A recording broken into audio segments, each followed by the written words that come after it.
Hello students, आज की इस वीडियो में हम बात करेंगे क्लास 10th बोर्ड के डिलीटेड टॉपिक्स के बारे में या डिलीटेड सिलेबस के बारे में जो कि मैथ्स का है। तो आइए सबसे पहले हम टॉपिक्स देख लेते हैं कि कौन कौन सा डिलीट किया गया है।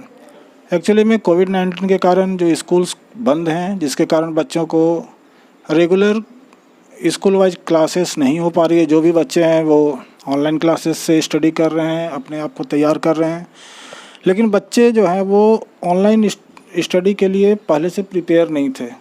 तो रियल जो स्टडी होता है उस तरीके से बच्चे कुछ समझ पा रहे हैं, कुछ नहीं समझ पा रहे हैं। एक्चुअली में क्या है कि बच्चे जो हैं वो क्वेश्चन नहीं कर पा रहे अपने टीचर से ढंग से।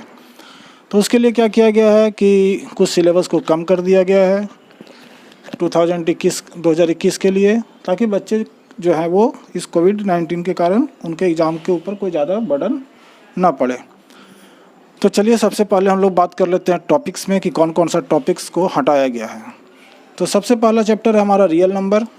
रियल नंबर में यूक्लिड डिवीजन लेमा को डिडक्ट कर दिया गया, हटा दिया गया है। ठीक है, इसके बाद हम लोग बात कर लेंगे कि एनसीईआरटी बुक से कि कौन कौन से टॉपिक्स, कौन कौन से एक्चुअल में एक्सरसाइज जो है वो हटाए गए हैं ताकि आप लोग आसानी से समझ सकें। तो सबसे पहले हम लोग टॉपिक्स देख लेते हैं कि कौन सा चैप्टर से कौन सा टॉपिक को हटाया गया। उसके बाद हम लोग बुक के साथ इसको हम लोग अच्छे से डिस्कस करेंगे। तो सबसे पहला चैप्टर हमारे पास रियल नंबर है, जिससे यूक्लिड डिवीजन लेमा को हटा दिया गया है। मतलब यूक्लिड डिवीजन लेमा से किसी भी तरह का कोई क्वेश्चन नहीं आएगा। हमारे पास दूसरा चैप्टर है पॉलिनोमियल। पॉलिनोमियल से statement and simple problems on division algorithm of for polynomial with real coefficient. मतलब रियल कोफिशिएंट से जो डिवीजन एल्गोरिदम था, जिसमें हम लोग px = gx qx plus RX वाला जो टर्म था, मतलब dividend = divisor into quotient plus remainder वाला जो टॉपिक था, उस तरह के क्वेश्चंस को हटा दिया गया है। तीसरा हमारे पास है pair of linear equation in 2 variable.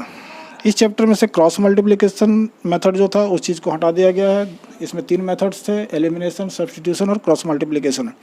तो एलिमिनेशन मेथड और सब्स्टिट्यूशन मेथड से क्वेश्चंस आएंगे, क्रॉस मल्टीप्लिकेशन से क्वेश्चंस नहीं आएंगे। मतलब किसी भी क्वेश्चन को हम क्रॉस मल्टीप्लिकेशन मेथड से सॉल्व नहीं करेंगे। चौथा चैप्टर हमारे पास है क्वाड्रेटिक इक्वेशन। क्वाड्रेटिक इक्वेशन में से situational problems based on equations reducible to quadratic equation. मतलब कि सिंपल वर्ड में अगर कहा जाए तो सिचुएशनल प्रॉब्लम मतलब जो वर्ड प्रॉब्लम थे जिसे हम लोग क्वाड्रेटिक इक्वेशन बना देते और फिर क्वाड्रेटिक इक्वेशन को सॉल्व करते थे, उस तरह के टॉपिक्स को, उस तरह के क्वेश्चंस को इस साल कम कर दिया गया है, हटा दिया गया है। नेक्स्ट हमारे पास आता है अर्थमेटिक प्रोग्रेशन, AP वाला चैप्टर। तो इस चैप्टर में से application in solving daily life problems based on sum of n terms, मतलब सम ऑफ n टर्म्स वाला जो टॉपिक था उसको हटा दिया गया है, जिसमें फॉर्मूला था Sn = 1/2 into 2a plus n-1 into d। वो वाला जो टॉपिक है उस चीज़ को हटा दिया गया है। नेक्स्ट चैप्टर हमारे पास आता है ट्रेंगल। ट्रेंगल में से ज़्यादा कुछ हटाया नहीं गया है, सिर्फ 2 थ्योरम हटाए गए हैं और इसके बारे में अभी पूरा एक्सप्लेन क्लियर नहीं है कि इस तरह के क्वेश्चंस, इससे बेस्ड क्वेश्चंस को पूछा जाएगा या नहीं पूछा जाएगा। तो इससे अच्छा है कि किसी भी तरह का अभी CBSE की तरफ से कोई एक्सप्लेनेशन नहीं है कि इस तरह के क्वेश्चंस पूछे जाएंगे या नहीं पूछे जाएंगे। तो इसके लिए हम लोग क्या करेंगे, सिर्फ थ्योरम को छोड़ देंगे, बाकी इस तरह के जो क्वेश्चंस है उसको हम लोग प्रिपेयर कर लेंगे। मतलब इस थ्योरम से रिलेटेड जो क्वेश्चंस है उसको हम लोग मतलब कि पढ़ के जाएंगे एग्जाम में, ताकि हम लोगों को परेशानी ना हो। तो पहला प्रूफ है the ratio of the area of 2 similar triangles is equal to the ratio of the square of the corresponding sides. NCERT book में आपको दिखा देंगे कि यह कहाँ पर है। और दूसरा है in a triangle if the square of one side is equal to the sum of the square of the other 2 side the angle opposite to the first side is a right angle. मतलब ये Pythagoras theorem का reverse है, reverse of Pythagoras theorem. Next हमारे पास आता है coordinate geometry. Coordinate geometry में से एरिया ऑफ ए ट्रायंगल हटा दिया गया, जिसमें 3 कोऑर्डिनेट्स दिए हुए होते थे और हमें एरिया फार्मूला से एरिया फाइंड आउट करना होता था। चैप्टर 7 के बाद चैप्टर 10 में देख लेते हैं, 8, 9 बाद में डिस्कस कर लेंगे, उसमें ज़्यादा कुछ हटा नहीं है। तो चैप्टर 10 सर्कल है, इसमें किसी भी तरह का कोई डिलीशन नहीं हुआ है, मतलब किसी भी तरह का कोई सिलेबस को चेंज या कम नहीं किया गया है। नेक्स्ट चैप्टर हमारे पास है चैप्टर 11 कंस्ट्रक्शन। कंस्ट्रक्शन में एक टॉपिक हटाया गया, construction of a triangle similar to a given triangle. मतलब जिसमें एक ट्रायंगल गिवन होता था और उसी ट्रायंगल के सिमिलर ट्रायंगल हमें कंस्ट्रक्ट करना होता था। इस टॉपिक को हटा दिया गया है। नेक्स्ट हमारा चैप्टर 12 है area related to circle. Area related circle में से ज़्यादा कुछ नहीं हटा है, ठीक है। Problems on central angle of 120 degree, मतलब ऐसा कोई क्वेश्चन नहीं आएगा जिसमें 120 डिग्री का एंगल दिया हुआ हो। और इस पूरे बुक में सिर्फ एक ही क्वेश्चन ऐसा था जिसमें 120 डिग्री के एंगल को हम लोग कंसीडर करके उसे सॉल्व करते थे। नेक्स्ट हमारे पास चैप्टर है surface area and volume. Surface area and volume में से surface area of cone, cylinder, surface area of cube, cuboid, उसके बाद आपका कोन, सब कुछ पढ़ना है। सिर्फ एक टॉपिक को हटाया गया है, that is frustum. Frustum of a cone, इस चीज़ को हटा दिया गया है, मतलब इससे रिलेटेड क्वेश्चंस नहीं पूछे जाएंगे। नेक्स्ट चैप्टर हमारा है चैप्टर 14 स्टैटिक्स। स्टैटिक्स में step deviation method for finding the mean को हटा दिया गया, मतलब मीन तो हमें फाइंड आउट करना है लेकिन स्टेप डेविएशन मेथड से हमें फाइंड आउट करने के लिए क्वेश्चंस नहीं आएंगे। दूसरा एक टॉपिक हटाया गया graphical representation of commutative frequency distribution, मतलब कम्यूटेटिव फ्रीक्वेंसी से जो ग्राफ बनता था जिसे हम लोग ऑगिव या ऑजिव भी कहते थे, उस चीज़ को हटा दिया गया है। नेक्स्ट चैप्टर हमारे पास आता है प्रोबेबिलिटी। प्रोबेबिलिटी में से किसी भी तरह का कोई डिलीशन नहीं हुआ है। अब आते हैं chapter 8 introduction to trigonometry. Trigonometry के बारे में मैंने बताया था कि इसके बारे में बाद में डिस्कस करेंगे। तो इसमें दो तरह के टॉपिक्स को हटाए गए हैं। पहला है motivate the ratio which are defined at 0 degree और 90 डिग्री, मतलब कोई भी ऐसा क्वेश्चन नहीं आएगा जिसमें 0 डिग्री और 90 डिग्री का टर्म को यूज किया जाएगा। और दूसरा है trigonometric ratio of complementary angles. Complementary angles क्या होते हैं? जिसके सम 90 डिग्री होते हैं, मतलब कि जिसमें sine theta is equal to cos 90 minus theta, cos theta is equal to sine 90 minus theta. इस पूरे के पूरे टॉपिक को हटा दिया गया है। नेक्स्ट हमारे पास है सम एप्लीकेशन ऑफ ट्रिगोनोमेट्री, जिसे हम लोग सिंपली कहते हैं हाइट एंड डिस्टेंस। इस चैप्टर में से भी किसी भी तरह का कोई डिलीशन नहीं हुआ है। तो चलिए अब हम बात करेंगे एनसीईआरटी बुक से कि कौन कौन से एक्सरसाइज से किस किस तरह के क्वेश्चंस को हटाया गया, ताकि आप आसानी से उसे समझ सकें और अपने एग्ज़ाम के लिए अच्छे से प्रिपेयर कर सकें। आइए, हमारे पास एनसीईआरटी की बुक अवेलेबल है और हम चैप्टर वाइज कौन कौन से एक्सरसाइज को हटाया गया है उसके बारे में हम लोग डिस्कस करते हैं। तो सबसे पहला चैप्टर हमारे पास है real number, that is real number. Real number से अब देखिएगा पेज नंबर 3 में आता है यूक्लिड डिवीजन लेमा, जिसमें a is equal to B Q plus R, where R is greater than is equal to 0 but less than b। इस पूरे के पूरे थ्योरम को हटा दिया गया है, यूक्लिड डिवीजन लेमा को हटा दिया गया है। तो इससे रिलेटेड जितने भी क्वेश्चंस हैं वो इस बार एग्जाम में नहीं पूछे जाएंगे। ये पेज नंबर 3 पे है। तो चलिए हम लोग देख लेते हैं कि इससे उसके बाद यूक्लिड डिवीजन एल्गोरिदम, ये भी हट जाएगा। HCF एलसीएम फाइंड आउट करने का जो तरीका था, factorization method, prime factorization method, उससे हम लोग करेंगे, बाकी हट जाएगा। जैसे कि देखिए exercise 1.1 use Euclid division algorithm to find out the HCF of. तो इस क्वेश्चन में 135 और 225 का हमें HCF तो फाइंड आउट करना है, ये क्वेश्चन आ सकता है, बट यूक्लिड डिवीजन लेमा के केस में नहीं आएगा। हो सकता है कि सिर्फ क्वेश्चन आ जाए कि इन दोनों का HCF फाइंड आउट कीजिए या इन दोनों का LCM फाइंड आउट कीजिए।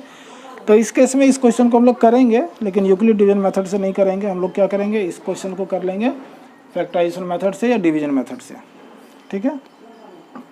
Exercise 1.1 page number 7। चलिए अब आगे बढ़ते हैं। हमारे पास एक्सरसाइज 1.2 आता है। ये एक्सरसाइज 1.2 में से किसी भी तरह का कोई कट नहीं है, मतलब ये पूरा करना है। उसके बाद आ जाता है हमारे पास exercise 1.3 that is proof of irrational numbers.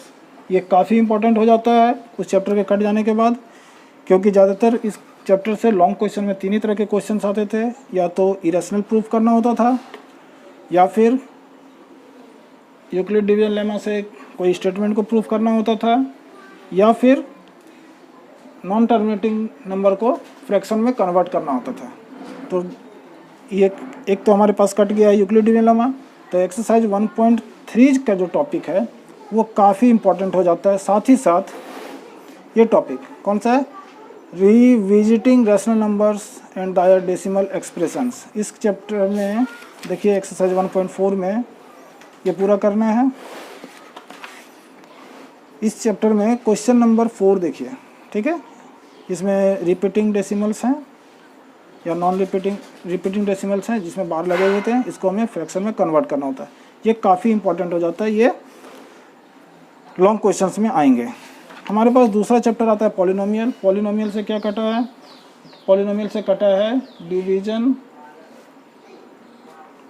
Algorithm. ठीक है, तो डिवीजन एल्गोरिदम देख लेते हैं। ये ग्राफ है, ग्राफ आएगा, मतलब ग्राफ से हमें जीरोज फाइंड आउट करने होते थे, वो आएंगे। हमारे पास आ जाता है एक्सरसाइज 2.1 कंप्लीट पूरा करना है। Relationship between zero and coefficient of a polynomial, इसे भी पूरा करना है। नेक्स्ट हमारे पास आता है डिवीजन एल्गोरिदम ऑफ पॉलिनोमियल, मतलब कि जिसमें हम लोग डिवीजन करते थे एक पॉलिनोमियल का दूसरे पॉलिनोमियल के साथ, और कोसेंट रिमाइंडर जो फाइंड आउट करना होता था। ठीक है, या फिर कोसेंट रिमाइंडर गिवन होता था, जीएक्स गिवन होता था, डिवाइजर गिवन होता था, हमें डिविडेंड फाइंड आउट करना होता था। इस तरह के जो क्वेश्चंस थे डिवीजन वाले वो कम्प्लीटली हट चुके हैं। मतलब कि हमारे पास देखिए ये है, if P X and G X are any two polynomial with G X not is equal to 0, then we can find polynomial qx and rx such that px is equal to gx into qx plus rx। इस topic को हटा दिया गया है। तो हमारे पास page number 35 में example number 9, example number 8, ये जो जितने भी हैं ये कट जाएंगे। और एक्सरसाइज 2.3 में देखिए, 2.3 में ये पूरा डिवीजन है, ये भी डिवीजन है, ये भी डिवीजन है, ये भी डिवीजन है और ये भी डिवीजन, मतलब ये एक्सरसाइज पूरा का पूरा कट जाएगा। एक्सरसाइज 2.3 में से पूरे के पूरे क्वेश्चंस कट जाएंगे, 1 2 3 4 5 जितने भी क्वेश्चंस हैं वो कट जाएंगे। नेक्स्ट हमारे पास चैप्टर आता है pair of linear equation in 2 variable. इसमें से क्या कटा है? इसमें से कटा है सिर्फ और सिर्फ क्रॉस मल्टीप्लिकेशन मेथड। तो सबसे पहले है pair of linear equation in 2 variables, ये करना है हमें। ठीक है, उसके बाद और आगे बढ़ते हैं। हमारे पास एक्सरसाइज 3.1 आता है, ये कंप्लीट करना है। Graphical method of solution of a pair of linear equation, graph के मेथड से जो हम फाइंड आउट करते थे वो पूरा का पूरा करना है। ठीक है, infinite solution, no solution, many solution, जो कुछ भी होता था वो पूरा का पूरा करना है। एक्सरसाइज 3.2 ये पूरा का पूरा करना है। एक्सरसाइज 2.2 है हमारे पास, 3.2 में क्वेश्चन नंबर 1 2 3 4 5 6 7 पूरा का पूरा करना है। ठीक है, उसके बाद आता है algebraic method of solving a pair of linear equation. ठीक है, इसको भी हम लोग करना है, सब्स्टिट्यूशन मेथड है, इससे हमें पढ़ना है। नेक्स्ट आएगा हमारे पास एलिमिनेशन मेथड, एक्सरसाइज 3.3 है, ये पूरा का पूरा आ रहा है। नेक्स्ट इज एलिमिनेशन मेथड, ये भी नहीं कटा है, मतलब इससे आगे का चैप्टर जो है वो भी हमें पूरा का पूरा करना है। Exercise 3.4 question number 1, question number 2 जितने भी हैं 1 2 3 4 5 ये पूरा का पूरा करना है हमें। नेक्स्ट हमारा कटा हुआ टॉपिक आता है क्रॉस मल्टीप्लिकेशन मेथड, मतलब क्रॉस मल्टीप्लिकेशन मेथड जिसमें हम लोग A1 B1 C1 करके करते थे, A1 A2 B2 C2 करके मल्टीप्लाई करते थे ना, ये रहा ये डायग्राम। इससे हम लोग जो सॉल्व करते थे वो कट गया है। ठीक है, find the value of X Y जो कुछ भी था। इसमें देखिए क्वेश्चन नंबर 3.5 एक्सरसाइज 3.5, इसमें से जितना भी टॉपिक है क्रॉस मल्टीप्लिकेशन ये पूरे का पूरा कट गया है, मतलब क्रॉस मल्टीप्लिकेशन मेथड से हमें नहीं करना है, लेकिन हम उसे सब्स्टिट्यूशन मेथड या एलिमिनेशन मेथड से सॉल्व कर सकते हैं। इसलिए हम इस एक्सरसाइज को पूरा करके जाएंगे, एक्सरसाइज 3.5, बशर्ते कि हम उसे क्रॉस मल्टीप्लिकेशन मेथड से नहीं करेंगे, हम उसे करेंगे सब्स्टिट्यूशन और एलिमिनेशन मेथड से। उसके बाद हमारे पास आता है exercise 3.6 that is solving the linear equations. ठीक है, इसमें कुछ न्यूमेरिकल्स हैं जिसे हम कहते हैं वर्ड प्रॉब्लम्स, तो वर्ड प्रॉब्लम हमें पूरा का पूरा करना है। ठीक है, एक्सरसाइज 3.6 कंप्लीट करके जाना है, किसी भी तरह का कोई कटिंग नहीं है। नेक्स्ट हमारे पास चैप्टर आता है क्वाड्रेटिक इक्वेशन। क्वाड्रेटिक इक्वेशन से सब कुछ करना है, सिर्फ वर्ड प्रॉब्लम कट गया है, सिचुएशनल प्रॉब्लम जितने भी थे वो कट गए हैं, मतलब वैसे सिचुएशंस गिवन होते थे जिससे हम क्वाड्रेटिक इक्वेशन में कन्वर्ट करते हैं और फिर उसे हम सॉल्व करते हैं, वो काट दिया गया है। ठीक है, तो इसमें स्टैंडर्ड फॉर्म सबसे पहले क्वाड्रेटिक इक्वेशन ये पढ़ना है। एक्सरसाइज 4.1 ये पूरा का पूरा करना है। आप चाहें तो इसे पेंसिल से मार्क कर लीजिए, आपको आसानी होगी। दूसरा है solution of a quadratic equation by factorization, ये पूरा का पूरा करना है। हमारे पास आता है एक्सरसाइज 4.2। 4.2 में क्वेश्चन नंबर 1 2 3 4 5 6 सब का सब करके जाना है। उसके बाद आता है solution of a quadratic equation bye completing the square. Completing the square topic पढ़ना है, इसलिए ये पूरा का पूरा करके जाना है। नेक्स्ट हमारे पास एक्सरसाइज आ जाता है 4.3। 4.3 में हमें पूरा करना है, that is question number 1 2 question number 3।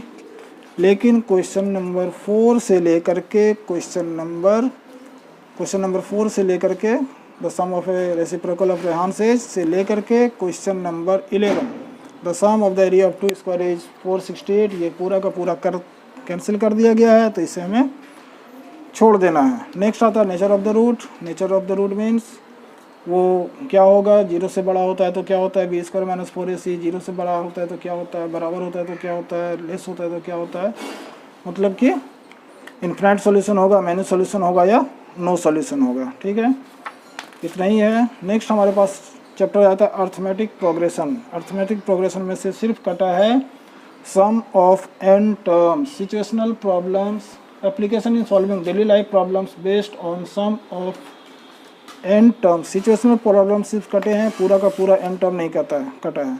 मतलब अर्थमेटिक प्रोग्रेशन हमें पढ़ना है, that is exercise 5.1 question number 1 2 3 4 पूरा करना है। क्वेश्चन नंबर 5 भी है शायद, नहीं क्वेश्चन नंबर 4 ही है, ये पूरा का पूरा कंप्लीट करके जाना है। n term of NEP, n term हमें पढ़ना है, बशर्ते कि उसमें कोई सिचुएशनल प्रॉब्लम ना हो। ठीक है, जिसमें वर्ड प्रॉब्लम जिसे हम कहते हैं वो वर्ड प्रॉब्लम नहीं होने चाहिए। जैसे 5.2 में देखिए ये फर्स्ट क्वेश्चन आएगा, क्योंकि ये सिचुएशनल नहीं है। क्वेश्चन नंबर 2 भी आएगा, क्वेश्चन नंबर 3 भी आएगा, क्वेश्चन नंबर 4 भी आएगा, क्योंकि ये n टर्म का नहीं है।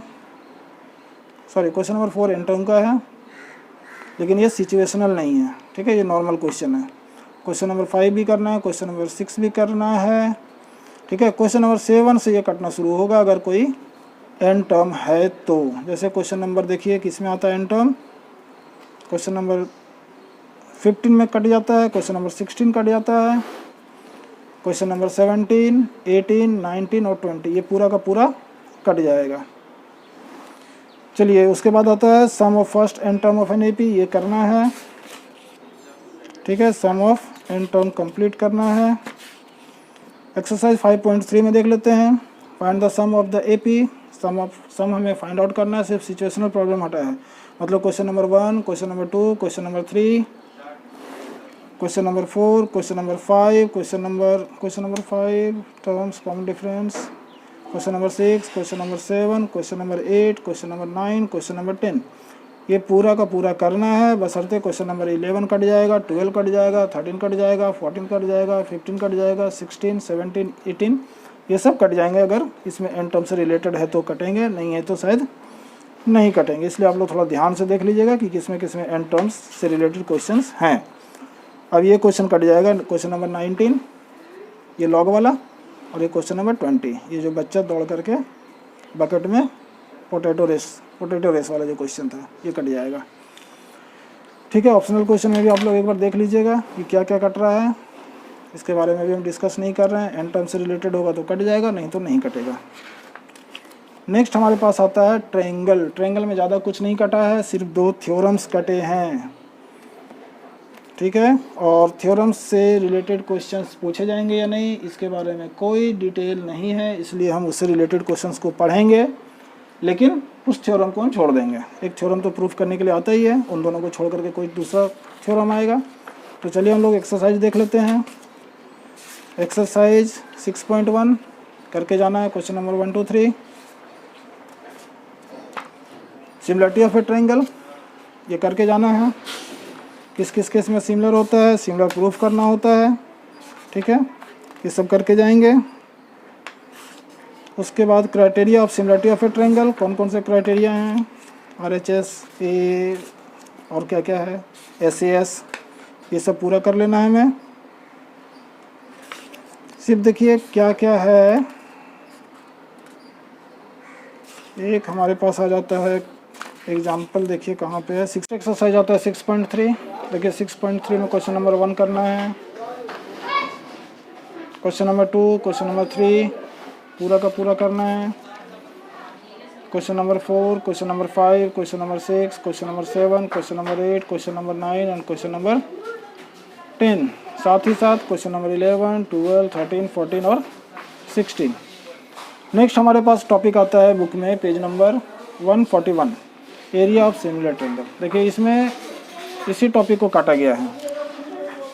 The ratio of the area of two similar triangles is equal to the square of the ratio of the corresponding side. इस टॉपिक को काट दिया गया, मतलब ये थ्योरम जो है ये नहीं करना है और बाकी इससे रिलेटेड क्वेश्चंस जो होंगे वो करने हैं। थोड़ा सा डिस्टर्बेंस हो रहा होगा, आप लोग थोड़ा इसको नेगलेक्ट कीजिएगा। नेक्स्ट एक्सरसाइज आता है 6.4, क्वेश्चन नंबर 1, क्वेश्चन नंबर 2 पूरा का पूरा करना है, question number 3, question number 4, question number 5, question number 6, question number 7, ये पूरा चैप्टर करना है। नेक्स्ट हमारे पास टॉपिक आता है पाइथागोरस थ्योरम। ये करना है, काफ़ी इंपॉर्टेंट हो जाता है जब कुछ थ्योरम्स को, दो थ्योरम को काट दिया गया है। ये हमेशा पूछा ही जाता था और इससे अगर नहीं पूछा जाता था तो उससे पूछा जाता था, तो वो टॉपिक कट गया है तो ये इम्पोर्टेंट हो गया है। चलिए अब हम आगे बढ़ते हैं, तो आता है हमारे पास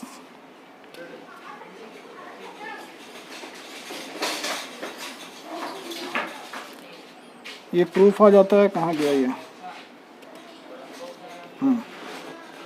inner triangle theorem 6.9 page number 146। Inner triangle, if square of one side equal to the sum of square of other two sides, then the angle opposite to the first side is a right angle। ठीक है, ये theorem को भी काट दिया गया, that is AC equal to AB square plus BC square. ये converse of Pythagoras theorem है। पाइथागोरस थ्योरम हम क्या पढ़ते थे कि दो साइड के स्क्वायर का सम जो है वो थर्ड के स्क्वायर के इक्वल होता है, और इसमें क्या है, थर्ड साइड का स्क्वायर अगर अपोजिट दो साइड के स्क्वायर के अपोजिट में है तो ये राइट एंगल ट्रायंगल। इस थ्योरम को काट दिया गया है। चलिए अब हम एक्सरसाइज में आते हैं। एक्सरसाइज 6.5 में पूरा का पूरा करना है, करके जाएंगे हम, इसमें किसी भी तरह का रिस्क नहीं लेंगे। क्वेश्चन नंबर 1, 2, 3, 4, 5, 6, 7, 8, 9, 10, 11, 12, 13, 14, 15, 16, 17 पूरा का पूरा एक्सरसाइज ये करके जाएंगे। ठीक है, ऑप्शनल है, देख लीजिएगा आप लोग। नेक्स्ट आता है हमारे पास कोऑर्डिनेट ज्योमेट्री। कोऑर्डिनेट ज्योमेट्री में से कुछ कटा नहीं है, सिर्फ कटा है एरिया ऑफ ट्रायंगल। ठीक है, एक्सरसाइज 7 कोऑर्डिनेट ज्योमेट्री। इसमें हम लोग देखते हैं क्या करना है, डिस्टेंस फार्मूला करके जाना है। एक्सरसाइज 7.1 पूरा का पूरा आएगा, कुछ कटा हुआ नहीं है। सेक्शन फार्मूला पूरा का पूरा आएगा। ठीक है, आप लोग की एक्सरसाइज 7.2 किसी भी तरह का कोई कट नहीं, इसमें टोटल क्वेश्चंस करके जाएंगे क्वेश्चन नंबर 10 तक। एरिया ऑफ ट्रायंगल देखिए ये कट गया है। ठीक है, ये half into base into altitude नहीं, इसके नीचे है। देखिए एक था ना 3 कोऑर्डिनेट्स गिवन होते थे XY, A1 B1, A2 B2, C1 C2। ठीक है, या X1 Y1, X2 Y2, X3 Y3। थोड़ा डिस्टर्बेंस है, थोड़ा नेगलेक्ट कीजिएगा इसको। इस फॉर्मूला से रिलेटेड क्वेश्चंस, मतलब कोई भी क्वेश्चंस को हमें इस फॉर्मूला से सॉल्व नहीं करना है। ठीक है, इसका मतलब है कि ये एक्सरसाइज हम लोग 7.3 जो है वो करना है, बशर्ते कि सेक्शन फार्मूला वगैरह जो अगर लगेगा तो लगेगा, नहीं तो नहीं लगेगा। और मान के चलिए कि ये एक्सरसाइज कटा हुआ है। ठीक है, ये फाइंड द एरिया है, 3 कोऑर्डिनेट्स गिवन है, 4 कोऑर्डिनेट्स गिवन है, ये पूरा का पूरा एक्सरसाइज कर जाएगा।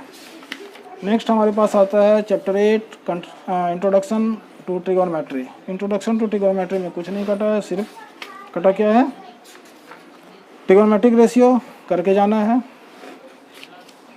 हमारे पास एक्सरसाइज आ जाएगा, ठीक है, ये कटा trigonometry ratio of 0 and 90 degree, मतलब कोई भी क्वेश्चन में 0 डिग्री और 90 डिग्री नहीं होंगे। ये टेबल काफ़ी इंपॉर्टेंट है, इसको मत छोड़ दीजिएगा क्योंकि ये आएगा। ठीक है, अब देखिए हमारे पास आता है एक्सरसाइज 8.1, ये पूरा करके जाना है। Exercise 8.1 question number 1 2 3 4 5 6 7 8 9 10 11। ठीक है, ये पूरा का पूरा करके जाना है।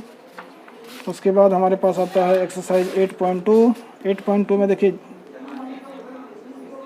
एक और टॉपिक काट दिया गया है। ठीक है, मैं बता देता हूँ आपको।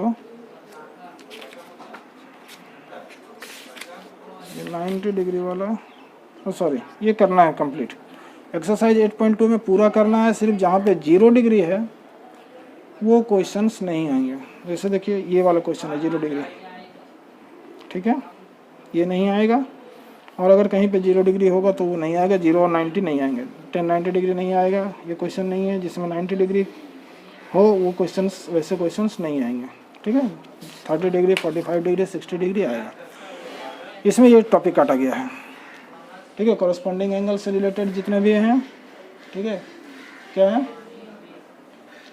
Trigonometric ratio of complementary angles. ठीक है, ये sine 90 minus theta is equal to cos theta, cos 90 minus theta is equal to sine theta, ये पूरा का पूरा टॉपिक काट दिया गया है। अब आते हैं एक्सरसाइज 8.3 में। देखिए ये उसी से रिलेटेड है, कट जाएगा। क्वेश्चन नंबर 2 उसी से रिलेटेड है, कट जाएगा। क्वेश्चन नंबर 3 कट जाएगा। क्वेश्चन नंबर 4 कट जाएगा। a plus B is equal to 90 degree corresponding angle है, ये भी कट जाएगा। क्वेश्चन नंबर 5 भी। क्वेश्चन नंबर 6 कट जाएगा, b plus C. Question number 7 ये भी कट जाएगा। नेक्स्ट आता है ट्रिगोनोमेट्रिक आइडेंटिटीज, ये पूरा का पूरा करना है। Sine square theta plus cos square theta is equal to 1 है। एक्सरसाइज 8.4 क्वेश्चन नंबर 1 2 3, सॉरी 1 2 3 वाला कट जाएगा क्योंकि ये कॉरस्पॉन्डिंग से रिलेटेड है। 63 27 ये 90 होता है, 17 73 ये 90 होता है, ये कट जाएगा। और 25 65 25 65 ये भी 90 होता है, ये भी कट जाएगा। ठीक है, बाकी जितने क्वेश्चंस हैं वो पूरा का पूरा करके जाना है। क्वेश्चन नंबर 1 2 4 5, ठीक है, ये पूरा का पूरा करके जाना है। नेक्स्ट हमारे पास आता है chapter some applications of trigonometry, it means height and distance. इसमें कोई कट नहीं है, ये 0 डिग्री भी नहीं आता है, 90 डिग्री भी नहीं आता है, ये आता है 60 डिग्री 45 डिग्री 60 डिग्री 30 डिग्री। ठीक है, तो ये पूरा का पूरा करना है, ये कटा हुआ नहीं है। तो इसमें हम एक्सरसाइज 9.1 का क्वेश्चन नंबर 1 2 3 4 5 6 7 8 9 10 11 और भी हैं, 12 13 और भी क्वेश्चंस हैं, 14 15 16, ये पूरा का पूरा चैप्टर करके जाना है और काफ़ी इंपॉर्टेंट चैप्टर भी है ये। नेक्स्ट आता है सर्कल। सर्कल में कोई कट नहीं है, पूरा का पूरा करना है। Exercise 10.1 complete. Exercise 10.2 complete. Next आता है कंस्ट्रक्शन। कंस्ट्रक्शन में division of A line segment करना है। इसमें सिर्फ कटा है हमारा कंस्ट्रक्शन ऑफ सिमिलर ट्रायंगल। ठीक है, डिवीजन ऑफ लाइन सेगमेंट करना है। एक्सरसाइज 1.1 पूरा का पूरा करना है। Question number 1 2 3 4 5 6 6। उसके बाद देखिए, हाँ ये सिमिलर है, 2/3। क्वेश्चन नंबर 5 कट जाएगा। क्वेश्चन नंबर 4 कट जाएगा। क्वेश्चन नंबर 3 भी कट जाएगा। क्वेश्चन नंबर 2 भी कट जाएगा। क्वेश्चन नंबर 7 भी कट जाएगा। ये पूरा का पूरा चैप्टर काट दीजिए। 11.1 ये पूरा का पूरा कट जाएगा। नेक्स्ट आता है हमारे पास कंस्ट्रक्शन ऑफ टेंजेंट। ये काफ़ी इंपॉर्टेंट हो जाता है। ठीक है, इसमें से यही 2 क्वेश्चंस आते थे ज़्यादातर, टेंजेंट फॉर्म करना या तो फिर सिमिलर ट्रायंगल को फॉर्म करना। तो सिमिलर ट्रायंगल को फॉर्म करना कट गया है, तो ये काफ़ी इंपॉर्टेंट है। एक्सरसाइज 11.2 क्वेश्चन नंबर 1 2 3 4 5 6 एंड 7, ये पूरा का पूरा इंपॉर्टेंट चैप्टर्स हैं। नेक्स्ट आता है area related to circle. Area related to circle में कुछ नहीं कटा है, सिर्फ area and volume of frustum कटा है। तो इसमें देख लेते हैं क्या है। सबसे पहला टॉपिक आता है हमारे पास perimeter and area of a circle. ठीक है, ये करना है एक्सरसाइज 12.1 क्वेश्चन नंबर 1, 2, 3 पूरा का पूरा करके जाना है। क्वेश्चन नंबर 4, क्वेश्चन नंबर 5 पूरा। ठीक है, नेक्स्ट है area of sector and segment of a circle, ये भी करना है।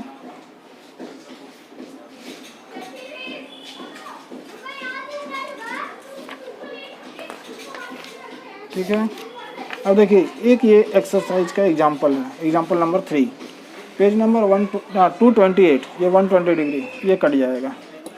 ठीक है, और इसमें एक ये क्वेश्चन था 120 डिग्री से रिलेटेड, कौन सा क्वेश्चन है मुझे ध्यान में नहीं आ रहा है कौन सा है, वो कट जाएगा। ठीक है, बाकी इसमें से जितने भी क्वेश्चन हैं एक्सरसाइज 12.2 ये पूरा का पूरा एक्सरसाइज हम पढ़ के जाएंगे, करके जाएंगे अच्छे से। ठीक है,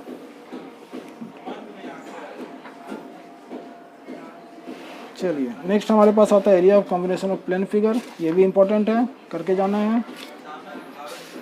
ये पूरा का पूरा देख लीजिए एक्सरसाइज 12.3 क्वेश्चन नंबर 1, 2, 3, 4, 5, 6 सब करके जाना है। ये शायद 120 डिग्री से रिलेटेड है। ठीक है, तो ये काट दीजिएगा। इक्विलैटरल ट्रायंगल 60, 60, 60, हाँ ये 120 डिग्री का है। उसके बाद क्वेश्चन नंबर 7, 8, 9, 10, 11, 12, 13, 14, 15 ये सब करके जाना है। और क्वेश्चन नंबर 16 भी ये इम्पोर्टेंट है। नेक्स्ट आता है सरफेस एरिया एंड वॉल्यूम, इसमें से कटा है फर्स्ट टर्म और कोई कट नहीं है। ठीक है, तो देख लेते हैं क्या कटा है। Surface area and combination of solid ये पूरा करना है। एक्सरसाइज 13.1 क्वेश्चन नंबर 1, 2, 3, 4, 5, 6, 7, 8, 9 पूरा करना है। दूसरा आता है हमारे पास volume of a combination of solids. ठीक है, इसमें अलग अलग सॉलिड्स होते हैं, उसका कॉम्बिनेशन है। एक्सरसाइज 13.2 क्वेश्चन नंबर 1, 2, 3, 4, 5, 6, 7, 8 ये पूरा करना है। ठीक है, नेक्स्ट आता है conversion of solid of one shape to another. ये क्वेश्चन आता था ना कि स्फेयर है उसको मेल्ट करके दूसरा चीज़ बनाया गया है, उससे रिलेटेड क्वेश्चंस आएंगे। एक्सरसाइज 13.3 ये पूरा का पूरा आएगा, उसी से रिलेटेड है। Conversion of one figure to another figure, मतलब एक मेल्ट करके दूसरा चीज़ बनेगा। ठीक है, उसके बाद आता है देखिए यहाँ पे page number 252 frustum of a cone. ठीक है, फ्रस्ट्रम ऑफ ए कोन ये काट दिया गया है, मतलब इस तरह के फिगर से जितने भी रिलेटेड क्वेश्चन है वो कट जाएंगे। आते हैं एक्सरसाइज 13.4 में पूरा कट जाएगा। ठीक है, क्वेश्चन नंबर 1, 2, 3, 4, 5 सब काट दीजिए, इसको नहीं करना है, ये ऑप्शनल है। 13.5 ये पूरा का पूरा कट जाएगा, नहीं पूरा नहीं कटेगा, क्वेश्चन नंबर 5 कटेगा। ठीक है, आप लोग ध्यान दे लीजिएगा। हमारा नेक्स्ट चैप्टर है स्टैटिक्स, और स्टैटिक्स से कटा हुआ है step deviation method for finding the mean and graphical representation of cumulative frequency distribution. तो चलिए सबसे पहले हम देखते हैं कि स्टेप डेविएशन मेथड क्या होता है। एक्चुअली स्टैटिक्स चैप्टर में मीन, मीडियन और मोड हमें फाइंड आउट करना होता है। तो मीन निकालने के लिए एक स्पेशल तरीका है, that is called step deviation method. चलिए इसको एनसीईआरटी बुक में देखते हैं कहाँ पर है। देखिए सबसे पहले है मीन ऑफ ग्रुप डाटा, ये हमें सॉल्व करना है, मतलब ये सिलेबस में है। उसके बाद क्लास मार्क वाला जो टॉपिक है ये भी हमारे सिलेबस में है। एक है हमारे पास डायरेक्ट मेथड। ठीक है, ये डायरेक्ट मेथड है मीन निकालने के लिए। दूसरा है एज्यूम्ड मीन मेथड। ठीक है, ये भी हमारे पास, ये भी फाइंड आउट करना है, ये सिलेबस में है। और तीसरा हमारे पास आता है स्टेप डेविएशन मेथड, ये चैप्टर से काट दिया गया, ये सिलेबस से हटा दिया गया है। ठीक है, इसमें देखिए एक एग्जांपल दिखाते हैं हम आपको कि किस तरीके से किया जाता है। ये हमारे पास एक एग्जांपल एक्टिविटी नंबर 1, यह है स्टेप डेविएशन मेथड, जिसमें हम लोग F1, X1, D1, X1 minus ए एज्यूम करते थे। ठीक है, U1 X1 माइनस ए अपॉन H, ये H हम लोग एज्यूम फाइंड आउट करते थे, और F1 U1 के थ्रू हम क्या करते थे, मीन को फाइंड आउट करते थे। ठीक है, तो ये पूरा का पूरा जो है टॉपिक, ये सिलेबस से हटा दिया गया है। इसके बाद का पूरा रिमेनिंग है, एक टॉपिक और कटा है, वो है हमारा डिस्ट्रीब्यूशन ग्राफ। एक्सरसाइज 14.1 में ये पूरा का पूरा आएगा, देख लीजिए। क्वेश्चन नंबर 1, 2, 3, क्वेश्चन नंबर 4, 5, 6, 7, ये सब टॉपिक में है, मतलब सिलेबस में है। ठीक है। मोड ऑफ ग्रुप डाटा, ये भी हमारा सिलेबस में है, मिड मीडियन मोड। उसके बाद आता है हमारे पास एक्सरसाइज 14.2। 14.2 में क्या है, हॉस्पिटल ईयर, इसमें मोड फाइंड आउट करना है, ये पूरा का पूरा सिलेबस में है। Question number 1, 2, 3, question number 4, 5, 6, median of group data, median भी हमारे सिलेबस में है, तो ये भी हमें पूरा करना है कंप्लीट। नेक्स्ट हमारे पास आता है एक topic, that is frequency distribution graph. ठीक है, ये देखिए, graphical representation of commutative frequency distribution, और इसको हम लोग सिंपल क्या कहते हैं, कम्यूटेटिव फ्रीक्वेंसी ग्राफ भी कहा जाता है। जैसे हम लोग ऑगिव वगैरह फाइंड आउट करते थे ना, तो ये सिलेबस से हटा दिया गया है। जैसे देखिए, more than ogive, less than ogive, more than ogive, ये जो टॉपिक है ये सिलेबस से हटा दिया गया है। मतलब कि इसके बाद का जो एक्सरसाइज है वो पूरा का पूरा डिलीट किया गया है। ठीक है, तो एक्सरसाइज 14.4 जो है ये पूरा डिलीट है। क्वेश्चन नंबर 1, 2, 3 जो भी है वो डिलीट कर दिया गया है। ठीक है। नेक्स्ट हमारे पास टॉपिक जो चैप्टर आता है वो है प्रोबेबिलिटी। काफ़ी इंटरेस्टिंग और आसान है, जिसमें ज़्यादा नंबर बच्चे लाते भी हैं और ज़्यादा नंबर से क्वेश्चन पूछा भी जाता है। इसमें किसी भी तरह का कोई डिलीशन नहीं हुआ है, मतलब ये पूरा का पूरा चैप्टर पढ़ना है और पूरे का पूरा जो चैप्टर है उससे सिलेबस में क्वेश्चंस पूछे जाएंगे। तो हमारे पास चैप्टर आता है, एग्जाम्पल वगैरह आप देख लीजिएगा। ठीक है, इसमें किसी भी तरह का कोई डिडक्शन नहीं है। हमारे पास आता है 15.1, क्वेश्चन नंबर 1, 2, 3, 4, 5, 6, 7, 8, 9 और भी क्वेश्चंस हैं। क्वेश्चन नंबर 10, 11, 12, 13, 14, 15, 16, 17, 18 क्वेश्चन हैं, और भी देख लेते हैं। क्वेश्चन नंबर 19, 20, 21, 22, 23, 24 और भी हैं क्वेश्चन शायद, और एक और क्वेश्चन है क्वेश्चन नंबर 25। तो ये पूरा का पूरा सिलेबस में है और इसमें किसी भी तरह का डिडक्शन नहीं है। तो आप लोग आराम से, आसानी से और थोड़ा ध्यान रख करके देखिएगा, समझिएगा कि क्या क्या कटा हुआ है उसको ना पढ़ें, और जो कटा हुआ है, जो कटा हुआ नहीं है, मतलब जो डिलीट नहीं है, उसे छोड़ें भी नहीं। तो चलिए इस वीडियो को ख़त्म करते हैं, समाप्त करते हैं। आप लोगों को ये वीडियो अच्छा लगा तो आप हमारे चैनल को सब्सक्राइब कर लीजिए और अपने दोस्तों तक ये वीडियो शेयर कर दीजिए। धन्यवाद।